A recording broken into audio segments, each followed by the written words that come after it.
So I'm excited to be here today representing America First and be able to present this $500 check to you, and just want to recognize you and congratulate you for all the good that you're doing in the community for the homeless population and for those individuals who are just struggling. So congratulations, and I hope this $500 will help. It does. Thank you so much. Thank you. Taylor, congrats.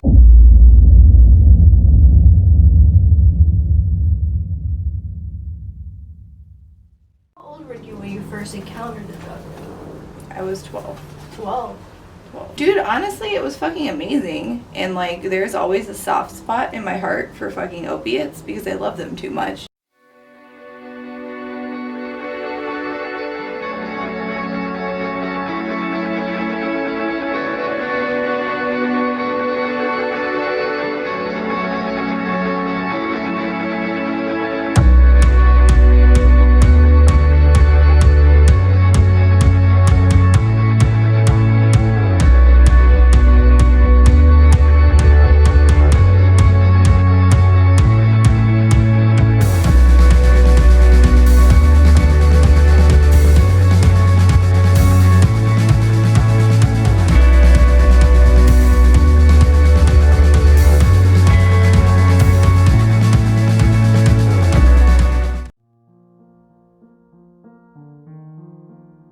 Did you use with family the first time? Your uncle? I did.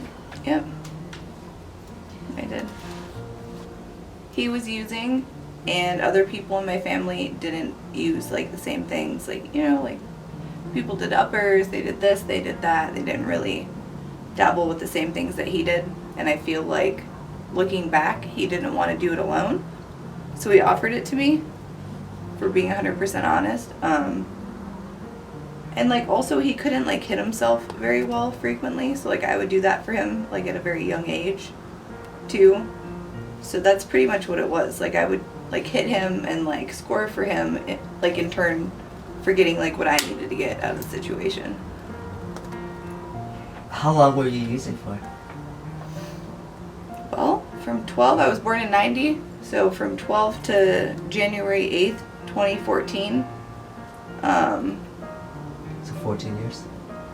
Yep, however many years that is how long it was. I got the date, like, tattooed on my wrist. It was significant, even though I've relapsed since then. Like, the date is significant anyway. I've lived, like, everywhere down in Las Vegas, like, that you could possibly fucking live. And other places too, but, like, I don't know what happened. I, like, hadn't eaten for, like, a fucking week or two. Like, I was fucking sucked up, like, shot out, you know what I mean? And I fucking used speed and, like, heroin at the same time. And I took a super hot shower because I didn't feel good after. So I was trying to, like, you know what I mean, like, shower it off. And I ended up, like, passing out. And, like, our tub was super janky. We were at the Mavericks on, like, Okie and I don't even fucking know what. So I, like, passed out and, like, the tub started to fill up. And, like, I was unconscious when my PO decided to do a home check. So I had, like, my homeboy and his girlfriend that were living with us, and I had the person I was with at that time who wasn't home, and neither was the girlfriend. So the guy was just there in the other room, and then it was me. And I had, like, told him before because I was absconding, like, probation, so I told him not to answer the door because I haven't checked in, like, I haven't done UAs, I haven't paid any fines, like, I didn't do anything. So I was like, you know, don't fucking answer the door. And somehow he ended up answering the door, which thank God he did, though, because my fucking PO literally pulled me out of a full bathtub butt-ass naked. Like, that was a pretty low point in my life. And then told me to go to the hospital, and then I ended up, obviously, going to jail after that. So, I want to ask you, I want to go back to the beginning. 7th grade. I lived in an apartment. So did my mother. She moved down the hall. And I woke up to their door opening, loading stuff in and out of their apartment. So I glanced out, you know. I see a cute girl moving down the hall from me. So what was your first instinct when you saw him? That I needed to go out and help them because it was pouring. and all I saw was women. I saw her and her mom walking out. I was like, okay, so I went out and I asked them if they needed help. They denied the help, so I just started grabbing stuff.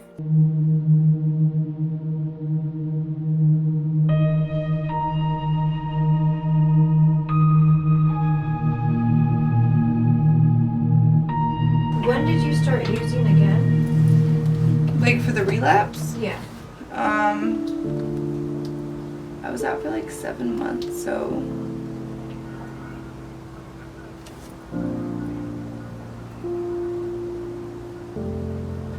October, beginning of October, end of September. What made you use again? I was in pain and had like postpartum, like all at the same time, and like life was overwhelming also.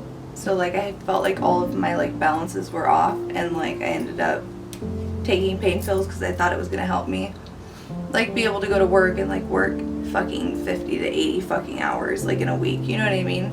With like a husband and a child and like cleaning and like the nonprofit and like all of the things. So I didn't really have like PTO left. So I just ended up doing that instead to like make it through work. And it pretty much just stopped working, and then I went to worse things again. It happened pretty like quickly in the grand scheme of things. You know, I like deleted everybody's fucking number when I got clean, and like still, it's like impossible. I don't know if it's just me, like if this is a normal thing, but like I always know people that have drugs or can get drugs. Like no matter how sober I get, like that offer still ends up happening.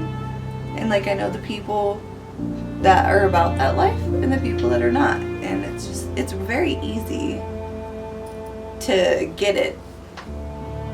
Everything else is just difficult after that point. I felt super ashamed about it because I like sponsored women for a long time. You know, I have a really good friend that's now my sponsor who like knew but like didn't. And like just a lot of people were like really like in my corner, like rooting for me because I came from such like a dark place and a place that was not very happy or like healthy. So even the people that I used to use with will like consistently like text me and be like, dude, I'm so proud of you, like whatever. And like it makes me feel good, but like the whole time that I was relapsing, like I didn't tell anybody because like pride got to me and it was very difficult to be humble. So I like purposely checked into Crossroads detox because I didn't really hear of it before, so I didn't know that I knew people that worked there. So I didn't want to go to like West Care and all the ones where like the people I knew were. And I ended up going to this detox, and like 5 people pulled me out of detox. Be like, oh, I saw your name on the list. I just wanted to check on you. It's like, oh, well, cat's out of the fucking bag now. What were you most concerned about? I mean, my husband, like my friends I was very honest with through all of it because most of them also struggle with like the same things. My husband does not. He's very like calm and reserved and diligent and self-disciplined, and it just is not the same way that I am. So like when I first started using, I was concerned with him finding out. But then after he knew, that wasn't really like what the issue was. You know what I mean? Because like he already knew. Right. So after you started using, how often would you use? as many times a day as I could. I gave up trying to hide it. I mean, like originally, like I would just play it off like I was tired, which I was tired anyway, on top of everything and on top of using downers, but that's pretty much like what I used to like tell people. So prior to Brandon and I getting together, I had some very strong hustles, whereas I did not have to worry about like making money. But today I live in a different world, and I do not live like that anymore as much as I would like to in this fucking current moment. Oh, that's good. So now I work for it. I go to work and spend the money that I make from work. I mean, I don't use now, obviously, but that's what was happening. Because you were working so many hours and you have a family, and you were using as often as you could, did that put a financial strain on your family? Or were you okay to do it? I thought that I was okay to do it, and like I only spent my money on it. Like I didn't spend his money on it. I didn't take from Rowan, my son, but I definitely dug my personal self into a lengthy fucking hole currently that I am currently recovering from. Who did you tell first? One of my tribe members and I were using together, so she was definitely the first one to know. I don't know, like we had a girls' night with our female tribe members, and like we would do them all the time, and just all the girls would get together and like do cool shit pretty much. And I'm thinking it like stemmed from one of those staycations, vacations, because we were gone for like, I don't know, like 5 days, and I like used fucking everything I could get my fucking hands on for the entire time. So like after the fact, he like realized that there was like a small like amount of detox going on. So I think it was like after that that he started to become curious about it, but I really don't know for sure. I had my thoughts. Things like always being tired, falling asleep at weird times, like not waking up easily, just oddball things, the way the eyes looked sometimes.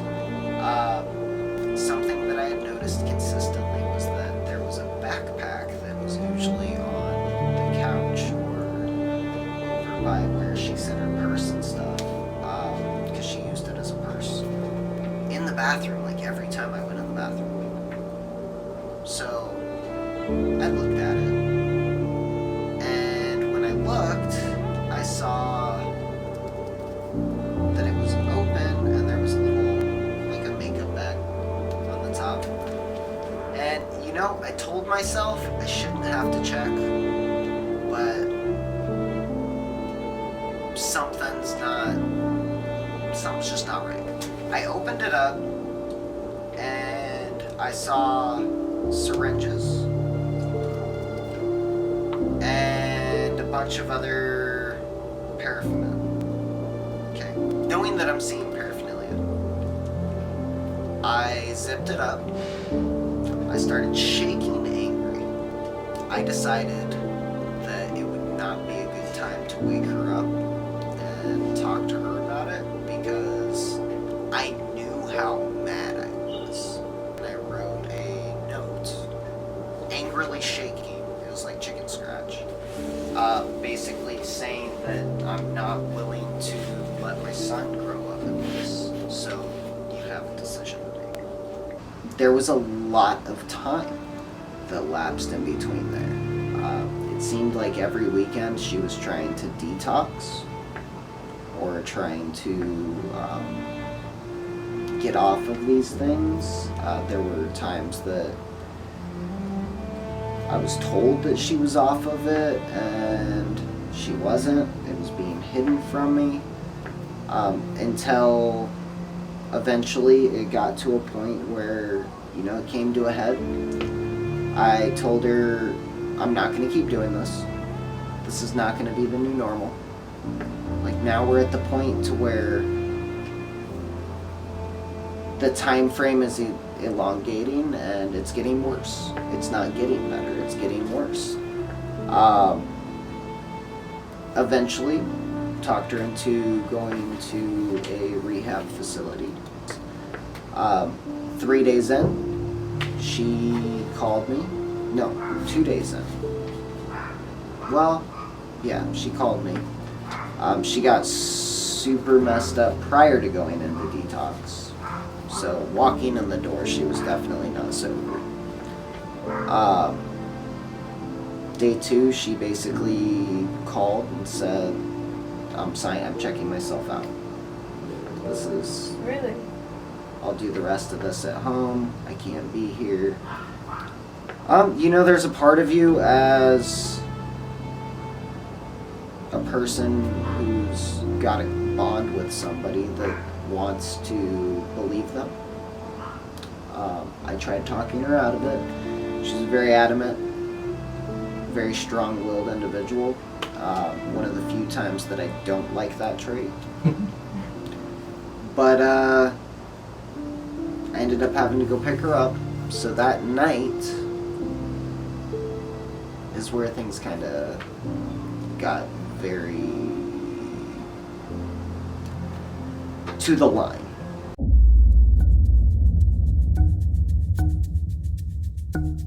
So I went to go pick him up, and I double-checked my cameras before I left. What do you mean by cameras? You I have a front door camera and a camera that shows anybody entering my front door. Okay. So I have one that's outside and then one. So security cameras yes. you have. So I go. They're, I don't know, a few miles away. Not super long drive. 10 minutes. Pick him up. There was a diaper situation, so we can add a couple of minutes to that. Anybody that has kids understands, you know, it happens. You're like, oh, yep, it's up the shirt. But as I was finishing putting his diaper back on, my phone binged, and it was the sound that my security system makes. So I pull out my phone and I look at it real quick, and it says that the camera's offline. So like I checked in to Crossroads on a Monday, and I was super fucking loaded and could like barely function enough to like answer all these fucking intake questions and like walk through the doors. And then like it was just horrible. Like I wanted to smoke, and then when you go past these doors you can't smoke, and it was just like this whole fucking thing that took forever. So whatever, I like make it to detox. So like I'm fine Monday because I'm fucking, you know what I mean? Like I'm fucked up. So I ended up sleeping and it was fine. And then like Tuesday morning is obviously when I got super sick. And then Wednesday afternoon I called him and my mom and I was like, somebody needs to pick me up. Like I don't give a fuck. I'm gonna do this at home. Like I won't use whatever. So they took me home, and then I ended up scoring some shit, and then I fucking overdosed in the bathroom, and Brandon had to like resuscitate me for an excessive amount of time. I walked around and saw my wife on the ground with a needle in her arm, in her hand next to her arm. I couldn't see her face, her hair was covering it. The amount of emotions that flooded me at that moment consisted of everything. I mean, worry, fear, just non-responsive. So first thing I did was check for a pulse. I moved the needle through that somewhere, saw that there was a bag on the floor there too, so I grabbed the bag and I looked, as like glancing as I was moving it because I was trying to move her over. Didn't have any idea what was in the bag. I just kind of put it off to the side. I assumed, obviously. Couldn't find a pulse. So I rolled her over, and when I rolled her over, I realized that her face was swelling and blue. Lips were, I mean, the blood vessels started, if you've ever seen anybody on a table, and I knew at that moment, but I couldn't accept it. So I immediately started checking for a pulse somewhere else, tried to move her to straighten her body out. Totally limp, totally non-compliant, no grunts, no nudge, no nothing. I checked for air at that point, didn't show any sign of breathing, started CPR. I grabbed the phone and started calling the paramedics, explaining to them what was going on, where we were at, very matter of fact. with everything because it was in between breaths.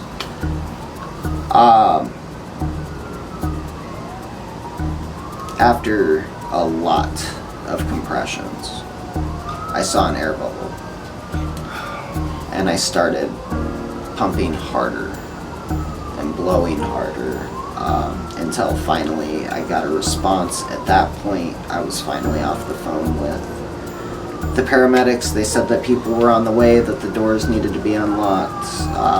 So at this point, after all of this, I mean, my son's in the background screaming. I know people are coming to the house, and I picked up my son because he was screaming. I mean, like, he could tell something was wrong. And she told me to cancel the paramedics, and the very next thing that came out of her mouth was, "Where's my shit?" Finally, I just kind of had enough, and I told her, like, you're basically saying that you just sold your family for $200 worth of shit. That is the decision that I'm seeing right now. So that was kind of a final straw for me.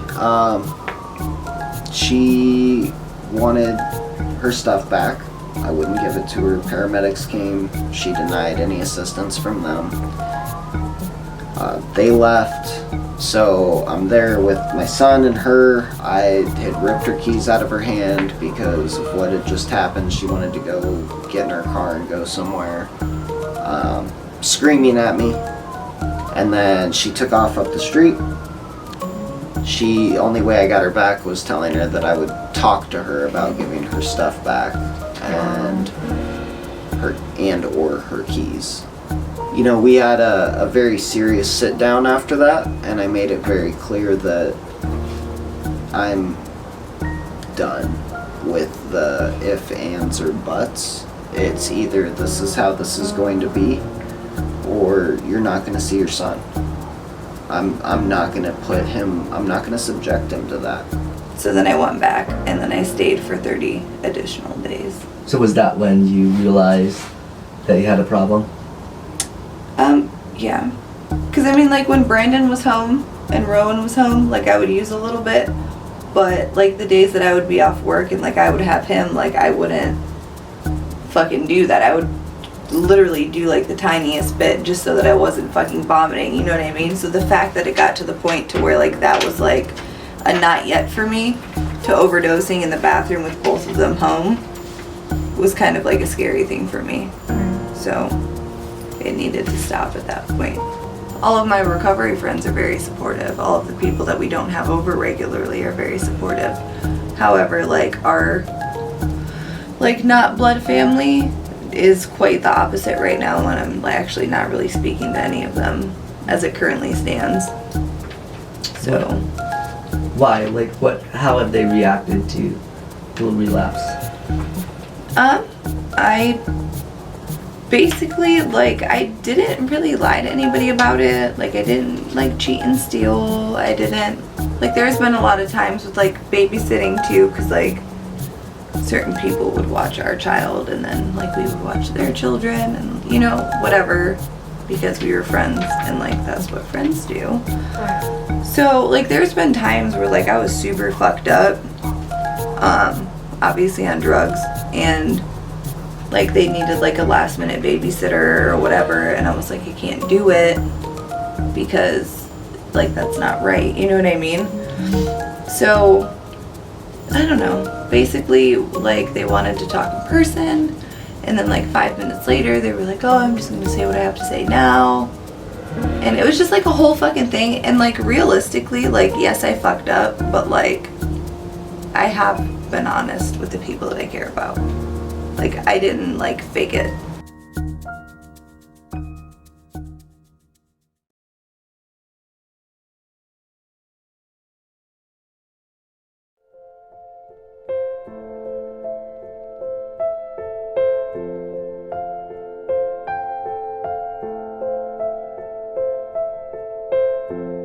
My wife relapsed again, and she's passed away now. She's passed away. shortly after, there were a bunch of medical issues that popped up. And there was a lot of EMT visits for probably about 3 weeks. Obviously, I removed my son from the situation because there were EMT visits. I didn't think it was drugs. I thought that things may have just caught up. I had only seen her on a couple of types of drugs. I had never seen her on that type of drug. I wasn't really... I didn't know. So I tried to help her as much as I could. I started calling in work. She was hanging out with somebody and ended up going to the hospital where they told her that essentially it was like an anaphylactic shock from a bite of some sort, from an ant or something like that. Because she had been bitten by an ant, not knowing that she was already starting the stages of hyperparanoia, because everything catches up. I mean, her body was still healing from a first relapse, which was downers, because that was heroin. And then she started sampling uppers. At the end of the day, you know, you never know what you're getting. And ultimately, I was here every day, every night. There were times I called in. There were times, you know, she was having rough days and I would call in and I would try and stay with her to make sure nothing happened. I wasn't here every minute of every day because obviously, I mean, we were already in a financial hold. I had already taken time off during the initial relapse, and there was a point in time where things got to a point. She looked at me dead in my eyes and told me that whatever the sickness was that she was going through, she didn't think she was going to survive it. She told me that she thought it was going to be a long journey and that she would be fighting it, but she didn't think she'd survive it.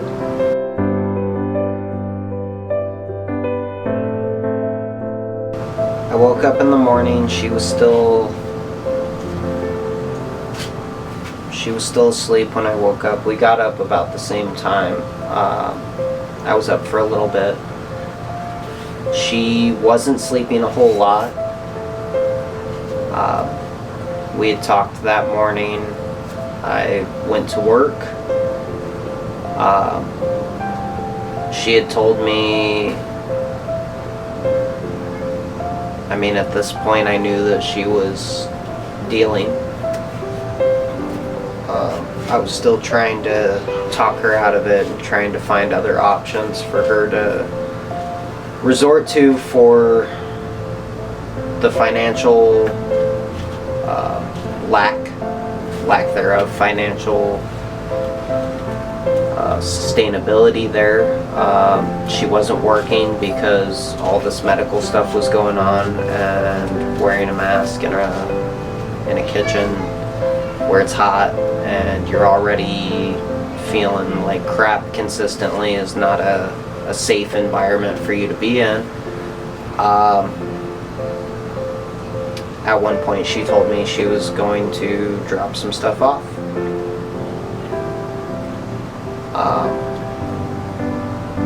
I tried to talk her out of it, as usual. Told her I didn't think it was a good idea. I woke up that morning with just something wasn't right.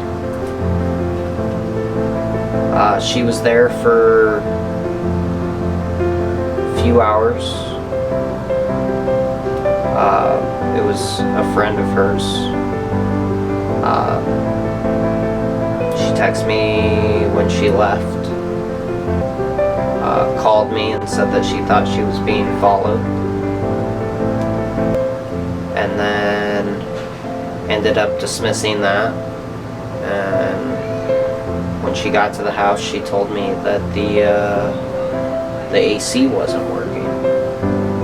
So when I left work, I headed home real quick. I kind of had this feeling. Obviously the AC wasn't working. I did all the things that you can do if you don't work on ACs, you know, check the filters, check the batteries, things like that. She went into the bathroom and opened the window because it was hot outside. You know, it's ridiculous out here in Vegas. She opened the window and was smoking out the window. After I checked everything and I walked back in there, she was behind the door and she was on her phone, and they were doing a hospital meeting on the phone. After trying to open the door, it was kind of jammed with her sitting right behind it. She was looking at the phone, said that she was on the phone with her doctor, and kind of was rushing me out. So I told her, like, I have the dojo. I'm gonna go there and I'm gonna try and knock all these out. That way I can get home as quickly as possible. Like, if the AC is not working, call me and I'll either come get you, or we can go, like, you can come there, whatever the case may be. That way you're not just sitting here. I went to my business. I did the appointments that I had there, and something just didn't feel right. I never got a response to the text. I didn't want to call her because I didn't want to fight on the phone. So I rushed home. And when I got home, I walked in the door, I set all my stuff down. I walked down our hallway and I heard our shower running. But it was hot in the house. The AC obviously didn't kick back on. So I walked up to the bathroom door and I knocked on the door. And I didn't get a response. And I thought maybe she had fallen asleep where she was sitting. Maybe she turned on the shower to keep, like, cool in there, whatever the case may be. So I went to open the door and it was locked. I didn't have a key to the door. So I walked around out our door and to the window of the bathroom. It was cracked a little bit, which is normal because that's where she would smoke. So I opened it as far as it would open. I could only fit my head in.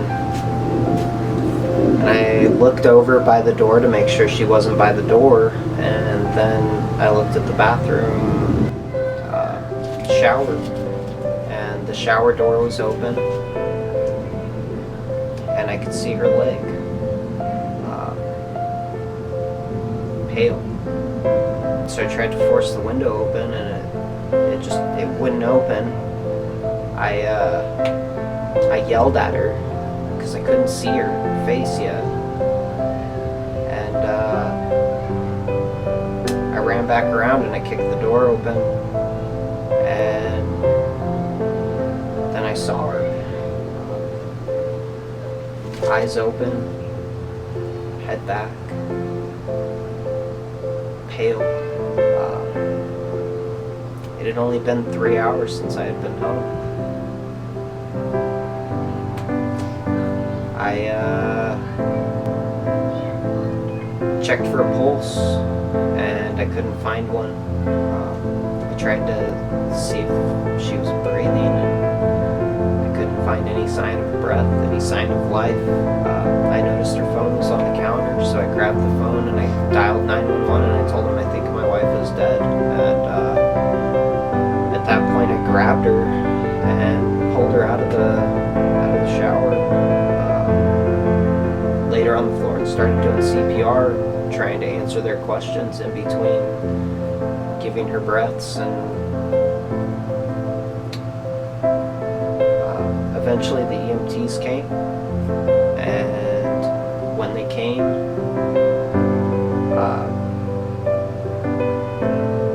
I already knew. I knew.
So I want to talk about your relationship now with Brendan. Okay. Like, let's go back to the beginning. Okay. So long ago. What attracted you to him? He was a very genuine person, very honest, very self-disciplined, very calm. All of the things that he is now, but magnified, and like he had it at such a young age. Like, it was very admirable. Like, I'd see him like training in the fucking grass, and like I was like, what the fuck is this guy doing, dude? Is he like dancing? Like, I don't understand. I've never seen this. Like, no, this motherfucker's out there doing forms in fucking 108 fucking degrees. You know what I mean? It's like, that's fucking badass.